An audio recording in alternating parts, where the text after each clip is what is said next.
Welcome to another episode of Whitetail Rendezvous, coming to you 6 days a week as we interview whitetail experts and hear their traditions and personal stories of the hunt. Learn more about the latest gear, discover proven tips, and the latest strategies so you can make your next hunt a success. Now here's your host, Bruce Hutchins.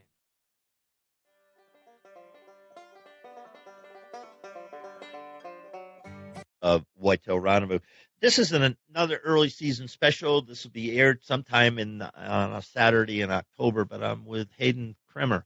Hayden is a product specialist, product manager, product team member at Legendary Whitetails in Slinger, Wisconsin. If you haven't heard about Legendary Whitetails, well, you need to, because they sell, if you will, the hunting tradition. They sell apparel. It's an online apparel company. Hayden, welcome to the show, and I'm excited to hear about your early season success with Mr. Wonderful. Thanks for having me. I appreciate it. Let's just jump right into. I've had a number of people. Josh Honeycutt from Realtree been on, and I had Ryan Nordor was on from Osseo Hickston, Epic Whitetail Habitat, and they've had early season successes. And talk to me about yours in southeastern Minnesota.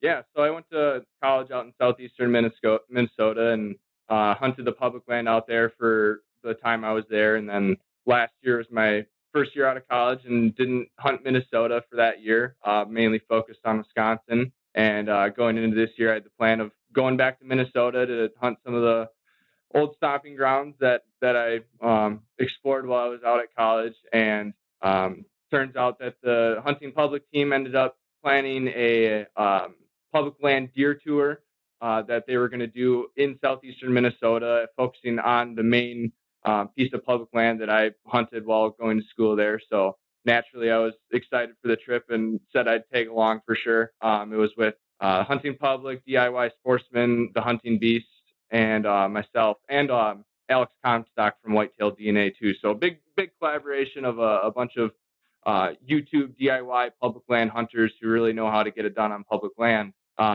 And I went out 2 weeks prior to the season opening with one of my friends that still goes to college there, Parker Holmstrom.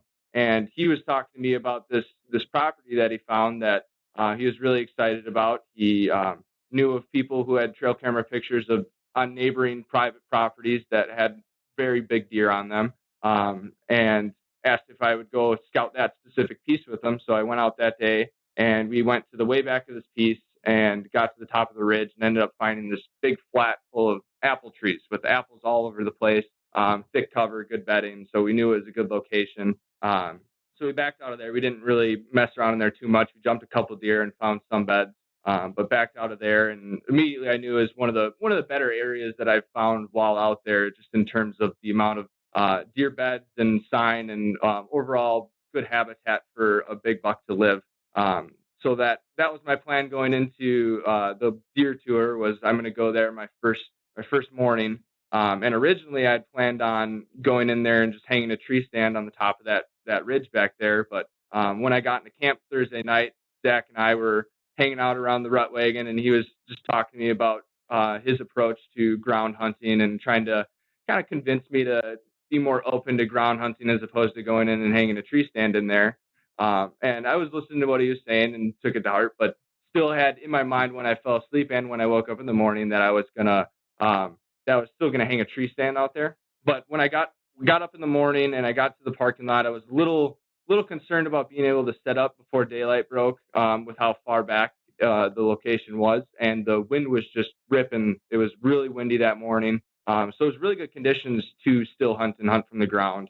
So I decided to just sleep in my truck till daylight broke, and then start still hunting my way back to that ridge top. And when I woke up in the parking lot, there was actually 3 trucks of small game hunters parked behind me. So there was a number of other people in that piece of property. And I saw them, they got out of their truck, actually, one of the groups, and started working to the south instead of going towards, I was going to head north. So if they would have walked to the north, I probably would have backed out of there and went to a different piece of property. But thankfully they went to the south. So I started still hunting my way up towards this location that I had in mind. And I was going really slow. It was really windy, so I wasn't making a lot of noise. And every now and then, if I crossed a place where it seemed like there'd be some good deer traffic, I would slow down and sit down for a little bit. And at one point, I even took another little nap out there. So I was just really slowly working my way through this piece of property. And I got to the top of the ridge where these apple trees and thick bedding cover was. And the wind was coming out of the northwest, and it was coming over. The ridge runs east to west. So it was coming over and creating a leeward side on the south side of the ridge. So that was the leeward side of the wind. So I figured bucks would be bedding on the south side of the ridge, overlooking that valley where human access could come from and having the wind blow over their back. So I swung around and climbed the ridge on the far east side and started working from east to west on the south end of this ridge, just working really slow, glassing a lot, looking to see if I could see something bedded. And checked a couple spots where we did find beds when I was out scouting before, and really slowed down around those areas and took my time, but didn't end up jumping anything. And I worked pretty much through the entire portion of that ridge and cut through some of the bedding to go up to the north side just to see if I could find some fresh buck sign. And I found some rubs within the bedding cover around the apples. And then I also checked the fence line runs up to a neighboring private property where there's I was checking what crops were planted, and there was alfalfa and corn, so there was a mix of agriculture right neighboring by. And at this point, it was around 11 o'clock, and I made the decision to start just working my way back to the parking lot, and I was going to go do a similar strategy on a different piece of property nearby.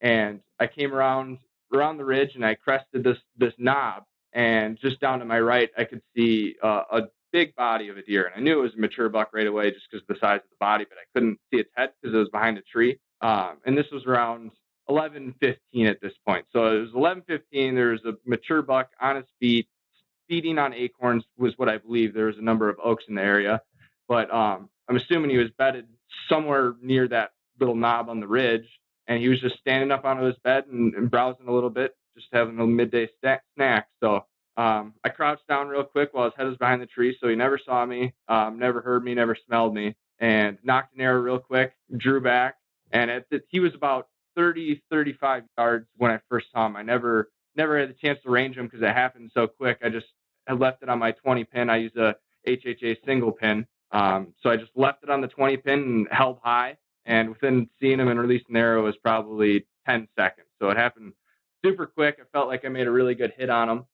So I gave it some time. I made a few phone calls to my dad and then a couple of the guys from the hunting public, just trying to let them know what happened. And then I went up to the impact site to try to find blood or the arrow, and couldn't find blood or the arrow right at the impact site, and started getting a little nervous. It felt like it was a good shot in my head, but as you go through and you're not finding what you want to see, you get those doubts about what really happened and replay the whole situation in your head. But I ended up finding blood about 25 yards away from where I first hit him. And then right after that, I backed out because the guys, Zach, Jake, and Logan were on their way to come help me recover him. So I was just going to back out, give him time to lay, because I wasn't really sure where I hit him or how hard he was hit. So I circled way around and backed out. And on the way out, I actually ran into some of those squirrel hunters that were right in the bottom of that valley from where I shot them. And I asked them, I went and talked to them quick and just said, hey, can you mind staying out of this area? I just shot a deer over here, trying to let them lay. Really appreciate it. And they were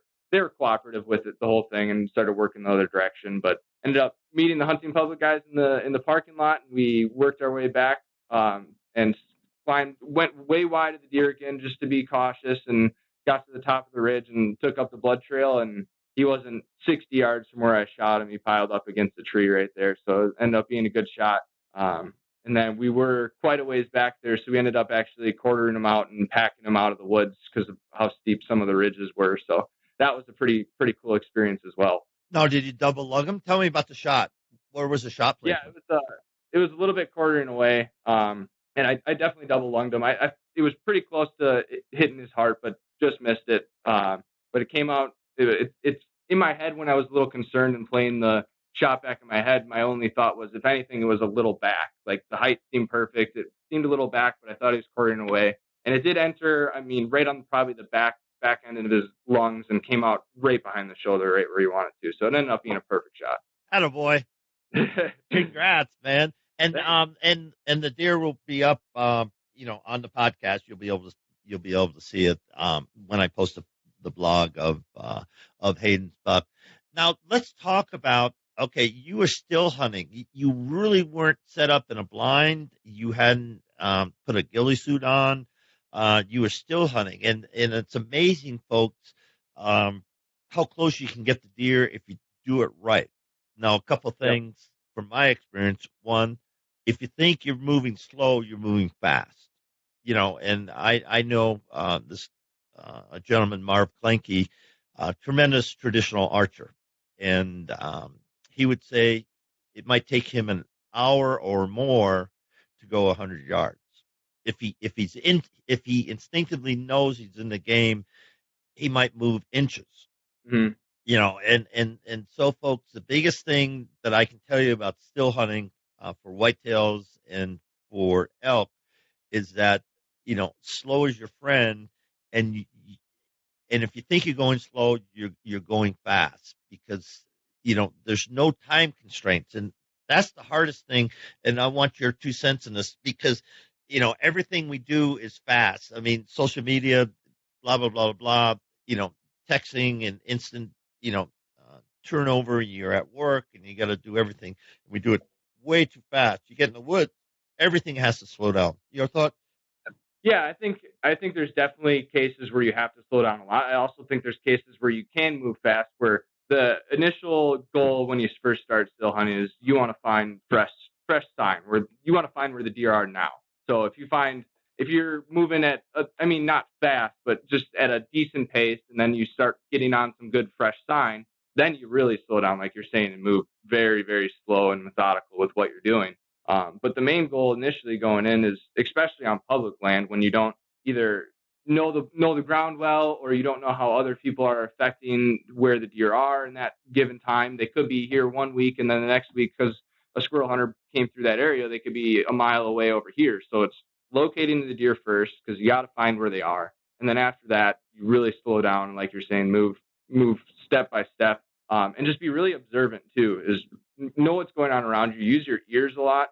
I think people underestimate how important it is to really listen to what's going on, and just be really observant to what's going on, and take your time. So finding that fresh sign and then really slowing down, knowing when you're in them and you find that sign is key. Now, what about a strategy of setting up underneath the tree, brushing a blind, ground blind?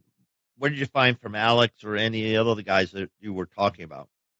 Yeah, as long as you have good back cover, I feel like you're in a good spot. And when you're still hunting through a piece too, you want to, if there is a generally open area, you want to map out the cover that you're going to head to moving next. So you see a good bush or a lot of underbrush that you can really tuck into well and observe that area for a little bit before moving on to the next place. I think it's just important to find good back cover is the main thing. And then just planning that out before you start your move is huge, because you could start moving in a direction and then you see a deer and all of a sudden you have nowhere to hide around you. So you have to be able to find cover quick, I think, is the biggest thing. Yeah, and my 2 cents in that is always stay in the shadows.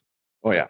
Never get in the sunlight, never cross an opening where the sun is. Just go around and stay in the shadows, and always have, just like Hayden said, always have something breaking up your silhouette behind you, because I've literally, in my career, I've had deer and elk, almost walk up to you, and all I'm doing, I'm just tucked in underneath a big spruce, and or a bush or whatever, and they don't know I'm there because the wind's in my favor, so yep. And I'm not moving, so they can't. There's no movement, so they really can't see me, and they can't smell me, so they don't know I'm there. And it's that's fun. Trying to get a shot is difficult, because you can't flick your eyes on that. Let's switch from your hunt, and congratulations on a very successful early season hunt. Let's switch up to the hunting tradition, and your dad started you off when you were 10, 12 years old, and you headed up north in Wisconsin, and that alone's a hunting tradition to the family cabin. So let's talk about that. Yep. So I grew up in Milwaukee, which was not a very rural area, so there wasn't a lot of opportunities to hunt around where I was. But we have my family has a cabin up in Tomahawk, Wisconsin, on Somo Lake. And when I was 10, I started going up there and hunting with my dad, my uncles, and my cousins. They all both gun hunted and bow hunted. Gun hunting was obviously more numbers, but pretty much everyone in my family did bow hunt as well. So I started off sitting with my dad during gun season initially, and I started actually hunting when I was 12, when it was legal in Wisconsin, and started bow hunting when I was 13. And once I started bow hunting, I immediately fell in love with that, just being able to get a lot closer to the deer. But as we were talking about earlier, up in northern Wisconsin, when I first started hunting, the deer numbers definitely started to decline. It was a good weekend when you saw a deer or two. That was how you could tell if you had a good weekend, is if you just saw a deer, which as we were talking about before, I think that really helped grab me into the passion for hunting. Is just because when I did see those deer on those unique occasions, it was really special, and it really got me fired up. So that was something that I attribute a lot to my passion for whitetail hunting. And another big thing of why I fell in love with this is just hanging out with my uncles and my dad and my cousins at camp. And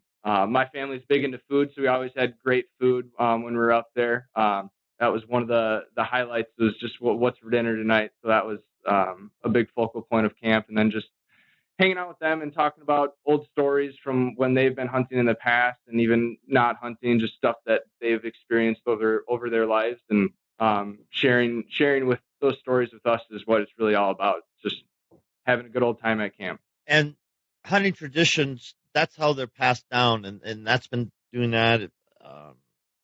I've spent some time with the Inuits, and their history is passed down basically by words, by conversations, and the elders just share, and everybody just shares. It's kind of like, our grandmothers sharing their best recipes with the daughters, and then in the hunting community, it's the dads and the grandfathers and the uncles sharing, about, the various stands and how the deer move and everything. But it's the camaraderie, and it's just something amazing. And that's part of hunting that people who don't understand hunting or have never hunted, they don't get the tradition of just hanging out with a bunch of, family and friends, and being together and having those great meals and Yep. just spending the time.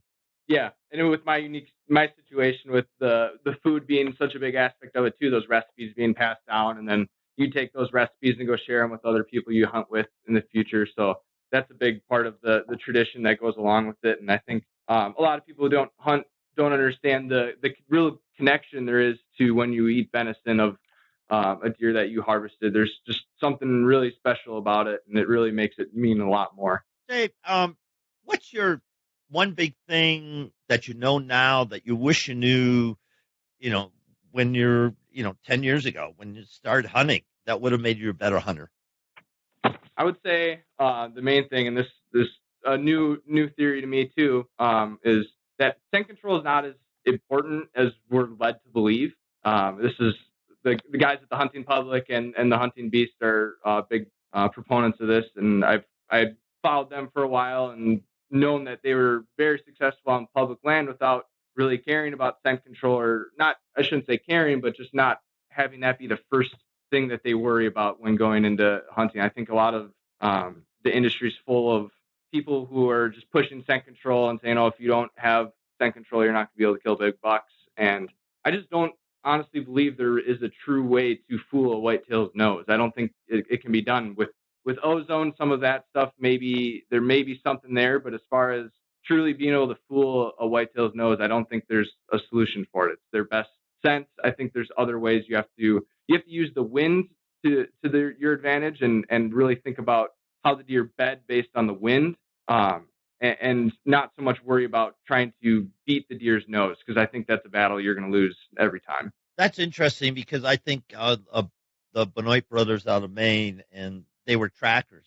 And how they hunted, they knew a mature deer's track, and then they got on it and stayed on it. And, they wore wool, plaited wool, and that's how they hunted. And they stayed on the track until they got the deer, because the deer will circle. Once they know somebody's on their trail, they'll start looping. Means you'll go up and they'll go either left or right, and then they'll let you walk by. If there's snow, you can see when they start looping. If there's not, then you got to be able to read sign. So it's, you get into the science of deer hunting, and it's unbelievable because the deer are there. Okay, it's guaranteed the deer are there. It's our job to figure out, okay, where is there? And right. It's such a wonderful chess match. I mean, and you get schooled. I get schooled every year, and I hope I continue to get schooled by mature bucks, because, you go, dang, he got me. He was right there. He knew you were there. You knew he was there, and you just can't close the deal. And the good hunters of today are closing the deal more and more. Why? Because we're getting smarter. There's podcasts and Alec Comstock, Whitetail DNA, just a great young kid that, doing a great job and learning and then sharing it. And just like this podcast, one of the missions of it is to share the hunting tradition and bring the tips and techniques, to the public. So everybody becomes a better deer hunter, so they enjoy it more. And, that's good for the sport. Absolutely. Hey, let's talk about legendary whitetails. You went to college in 2013. Here it is, 2018, and you're working for a great brand. Tell people, one, how you got into it, two, why you love it, and where do you think your career can go? Yeah, so I got into it because coming out of college, I knew I wanted to do something in the outdoor industry, and I'd been a fan of legendary whitetails. They made great apparel, and I noticed they had a job opening right around the time that I was really looking hard for jobs, and put in an application and wrote a good cover letter about why I am so passionate about hunting and why I thought I would be a good fit for the job, and got offered the position, and it's been great ever since. My roles here are mainly to be the product representation when working with the marketing teams.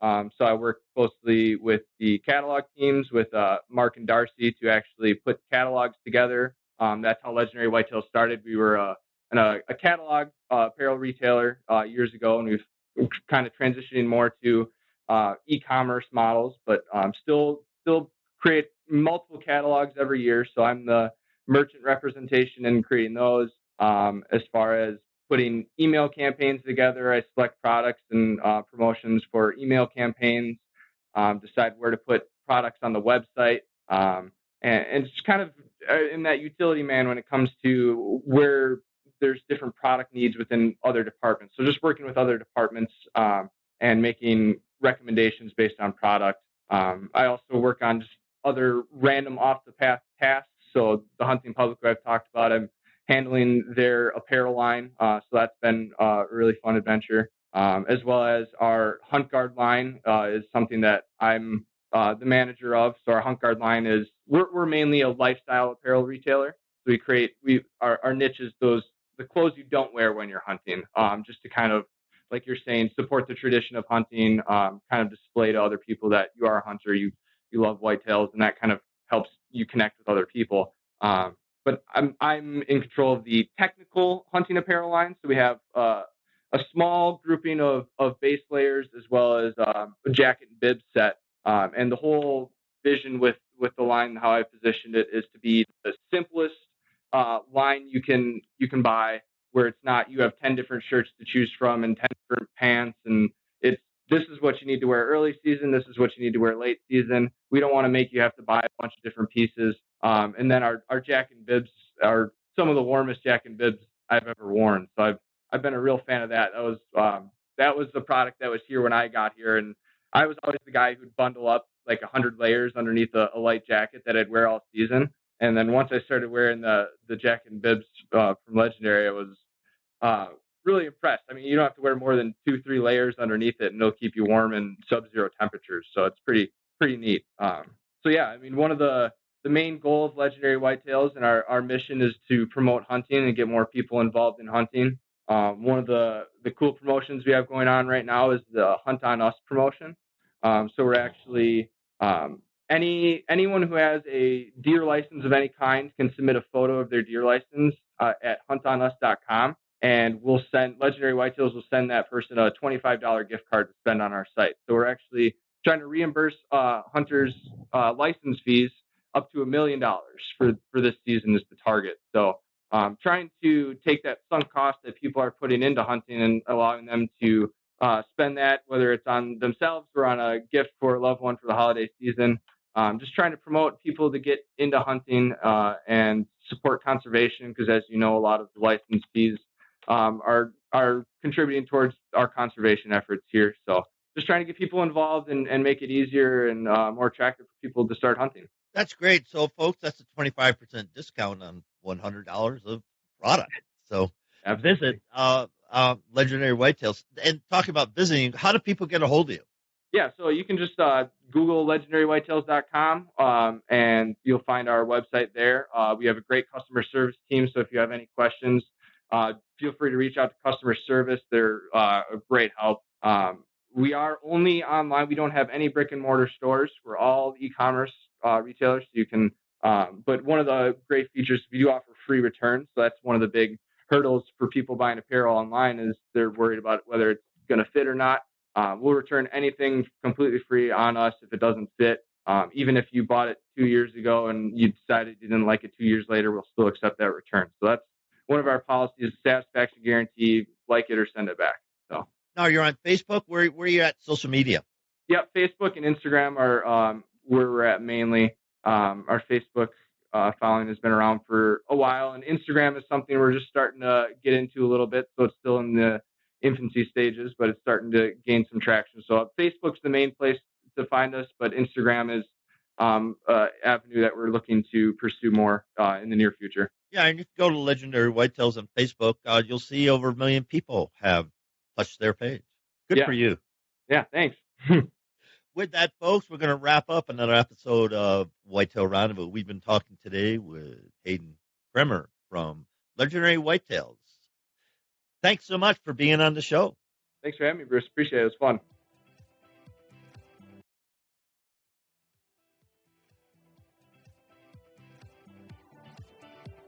Thanks for joining us. Be sure to tune in tomorrow for another episode of Whitetail Rendezvous, where you can listen and learn from the experts so you can be more successful on your next hunt. Until next time, listen, learn, and succeed.